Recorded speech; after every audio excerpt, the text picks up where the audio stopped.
Assalomu alaykum rahmatullohi va barakatuh. Siz bilan Xuri Anvar.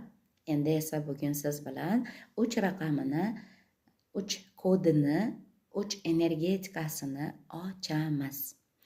Agar siz 3 raqamida, ya'ni 3-sanada tug'ilgan bo'lsangiz yoki 12-chi, 21-chi sanalarda, 30-chi sanalarda tug'ilgan bo'lsangiz, bu video siz uchun. Albatta oxirigacha tomosha qiling.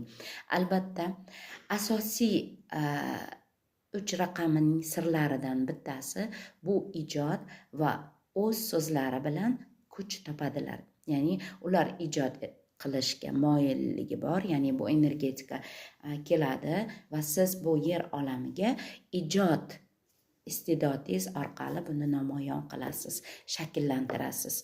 Endi qarangki, sizni kuchingiz so'zingizda ekan. Shuning uchun siz o'zingizdagi kuchdan aynan o'z so'zlaringiz, o'z ohangingiz, o'z ritmingiz, o'z qiroatingiz orqali dunyoni zabt eta olasiz. Aslida 3 raqamdagi insonlar bu ong sistemasida rivojlanish belgisi.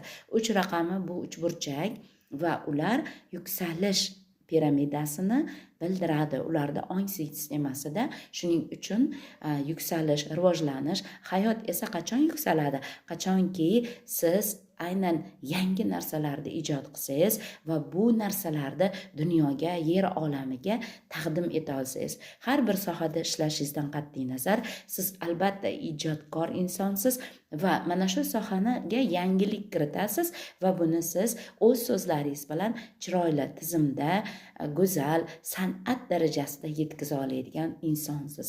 Shuning uchun 3 raqamida tug'ilgan insonlar Alloh sevgan insonlar ham deb ataladilar. Endi qarang, siz agar o'zingizdagi 3 raqamini, ya'ni 3 kodini, vibratsiyasini, energetikasini ochishingiz yoki uni aktivlashtirishingiz uchun har kuni erta tongda o'zingiz bilan yuzma-yuz bo'ling, xohlasangiz oynaga qarang va siz ayting: men ijodiy va yangiliklarga tayyorman. Men ijodni qabul qilaman va uni berishga ham tayyorman deya oling o'zingizga. Ana endi 3 raqami ularda energiyasida masalan kreativlik bor va o'zini o'zi bildirishga qaratilgan ularda kuchi. Endi esa bundanda ko'p ma'lumotlarni aynan bilmoqchi bo'lsangiz, o'zingizni kashf qilmoqchi bo'lsangiz, menga obuna bo'ling va like tugmasini bosing.